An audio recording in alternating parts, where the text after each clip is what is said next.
Bonjour, dans le chapitre 29 de Shmuel Aleph, nous nous attendons à ce que l'ultime bataille soit donnée entre Shaoul et Israël d'un côté et les Pélishtim de l'autre, avec, comme nous le rappelions hier, au milieu des Pélishtim, David. Et ce chapitre freine en quelque sorte le démarrage de cette bataille pour nous rappeler que tout d'un coup, un doute saisit les généraux philistins, bien que David soit depuis des mois au milieu du peuple de Gath, sous le royaume d'Achish. Eh bien, avant que soit lancée la bataille, les Philistins s'inquiètent de sa présence parmi eux, le reste des généraux philistins. Et il s'écrit au verset 3, « Ma ivri maïlé, quels sont ces Hébreux qui sont parmi nous ?» Le doute est encore renforcé au verset 4. Velo yelanu les satan bamilchama ou bema itratseze ladonav. Comment ce David, avec ses hommes, peut rester comme le Satan au milieu de nous, c'est-à-dire nous gêner potentiellement, être un piège pour nous. Halosé David asher yanulo bemcholot les morts, ika shaoub alafav et David birvotav. Rappelez-vous, lui disent-ils à Achish, rappelle-toi que cet homme, c'est celui qui a décapité Goliath et qui a ramené ce trophée à Shaoul en vainqueur au point qu'il est loué par tout Israël de chants et de tambourins. Comment pourrait-il être notre allié? Nous n'y croyons pas.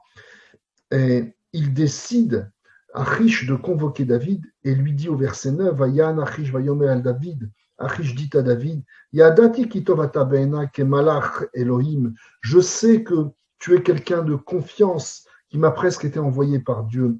Ach sare pelishtim amru lo ya'ale imanu bamilchana. Mais j'ai l'opposition de la majeure partie des Philistins qui refusent que tu nous accompagnes dans cette confrontation avec Shaoul parce que en réalité, tu es soupçonné d'accointance avec les Bnei Israël, et même si tu ne l'as pas prémédité aujourd'hui, au moment de livrer la bataille, tu risques de changer de camp. On a dans ce chapitre 29, quelque part, le miroir du chapitre 28, puisque, rappelez-vous qu'au chapitre 28, Shaoul aussi va consulter, en quelque sorte, l'ennemi absolu, cette nécromancienne, puisque c'est si strictement interdit, et il a interdit lui-même, il a veillé à ce que cette pratique ne soit pas en Israël, et pourtant il va un peu comme David au milieu des Philistins, consulter, mettre en doute, et ces deux démarches, celle de Shaoul, qui va lui mettre le moral à zéro, au point que ce soit la nécromancienne qui soit obligée de le remettre en selle, presque de le nourrir,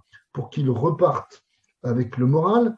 Et ici, nous avons David qui est à la veille d'être démasqué en quelque sorte, alors qu'il est lui aussi au milieu du mal. Eh bien, nous allons voir comment dans cet ultime moment de confusion, la bataille va quand même se dérouler de façon tragique comme Shaoul le sait, puisque Samuel lui a déjà dit qu'il allait mourir en gros de cette bataille.